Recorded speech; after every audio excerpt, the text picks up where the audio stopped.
Hi, in today's video, we are going to discuss about tooth wear.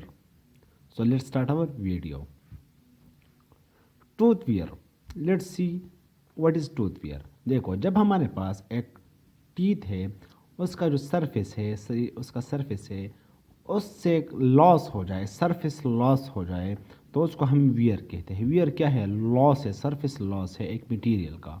लेकिन यहाँ tooth wear है तो tooth का जो लॉस हो रहा है, सरफेस लॉस हो रहा है, सरफेस डिक्रीज़ हो रहा है, सरफेस उसका एट्रीशन हो रहा है या उसका कोरोजन हो रहा है, तो इसको हम क्या कहेंगे? वियर कहेंगे। वियर क्या करेगा? वियर जो टूथ का जो नॉर्मल डायमेंशन है उसको डिक्रीज़ करेगा। तो चलो देखते हैं। इसके थ्री टाइप्स है। There are three types of tooth wear. Number first is attrition. देखो एट्रीशन क्या है? Attrition is the tooth loss involving tooth to tooth contact. देखो जब एक टीथ दूसरे टीथ के साथ कांटेक्ट करेगा तो दोनों तो हार्ड मटेरियल है, अपर जा और लोअर जा के जो टीथ है तो जब अक्लूजन करेगी तो दोनों एक हार्ड एस्पर्टीज है, तो ये दोनों एक दूसरे को एब्रेट करेगी, एक दूसरे को एक दूसरे की इड्रीजन करेगी, तो ये टीथ जो है ये वियर हो जाएगा। तो जब टूथ टू टूथ कांटेक्ट हो जाए और टूथ लॉस हो जाए, टूथ का डायमेंशंस जो है वो चेंज होंगे, मीन सरफेस लॉस होगा, कंप्लीटली टीथ रिमूव नहीं होगा। If people who habitually clench their teeth bruxism or bruxism, the attrition may be severe. देखो एक तो नॉर्मल जब हम फूड च्यू करते हैं तो एट्रेजन होता है, लेकिन बहुत ऐसे लोग होते हैं जिनमें साइकोलॉजिकल प्रॉब्लम्स होते हैं, जैसे ब्रक्सिज्म है। ब्रक्सिज्म एक type of severe clinching of a teeth. तो जब वो टीथ क्लिंच करते हैं तो दो टीथ एक दूसरे के साथ रब कर देते हैं और एट्रीजन हो जाता है।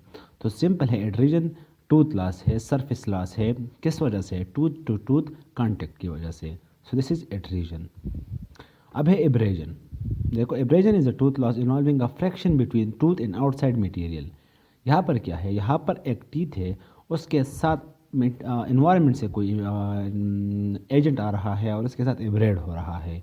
तो एब्रेजन हमारे पास एक एक्सटर्नल एजेंट से होगा, why attrition is due to tooth loss. A common cause is toothbrush abrasion seen on the labial and buccal surfaces. देखो जब हम ब्रश करते हैं तो ब्रश भी एब्रेजन काज कर सकता है।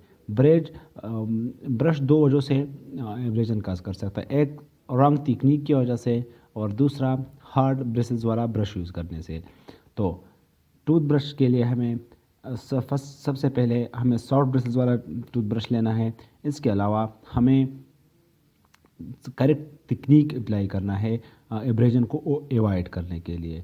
इसके अलावा अगर हम कोई हार्ड चीज़ लें और फूड हमारा हार्ड हो, इसके अलावा बाज़ लोग जो टीथ है वो मुख्तलिफ़ पर्पसेस के लिए यूज़ करते हैं। तो जब हम ऐसा कोई एजेंट लाएंगे जिसकी हार्डनेस टीथ से ज़्यादा हो जाए तो वो फिर टीथ को एब्रेड करेगा। तो ये क्या है? एब्रेजन है due to external agent. Third जो हमारा टाइप्स है वो टूथ वेयर का, वो है एरोजन। तो एरोजन क्या है? Halogen is the tooth loss involving contact with acidic agent.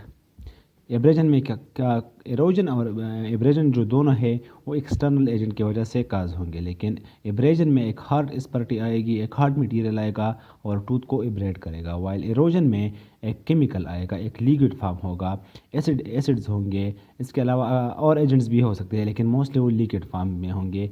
तो वो क्या करेंगे? टीथ को लॉस करेंगे। तो दो एरोजन और एब्रेजन में ये डिफरेंस है।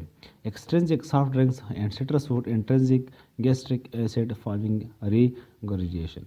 तो सिंपल है, हमारे पास एक्सट्रिंसिक भी हो सकता है एरोजन और इंट्रिंसिक भी हो सकता है। हमारी बॉडी जो गैस्ट्रिक एसिड है, जब हमारा जो स्टमक से एसिड कंटेंट है वो मुंह में आ जाते हैं। इसके अलावा जब हम सॉफ्ट ड्रिंक्स लेते हैं, इसके अलावा सिट्रस फ्रूट लेते हैं, सिट्रस फ्रूट में भी एसिड है और सॉफ्ट ड्रिंक्स में भी एसिड्स है। तो जब हम एसिडिक फूड लेते हैं तो टूथ जो इनेमल है वो इतना रेजिस्टेंस नहीं है कि वो तो एसिडिक इन्वायरमेंट को बर्दाश्त कर सके। तो जब एक एक्सटर्नल एजेंट से टूथ लॉस हो जाए लेकिन वो एक्सटर्नल एजेंट लिक्विड फॉर्म में हो, एसिडिक एजेंट हो, तो उसको हम पीपर क्या कहेंगे? एरोजन कहेंगे।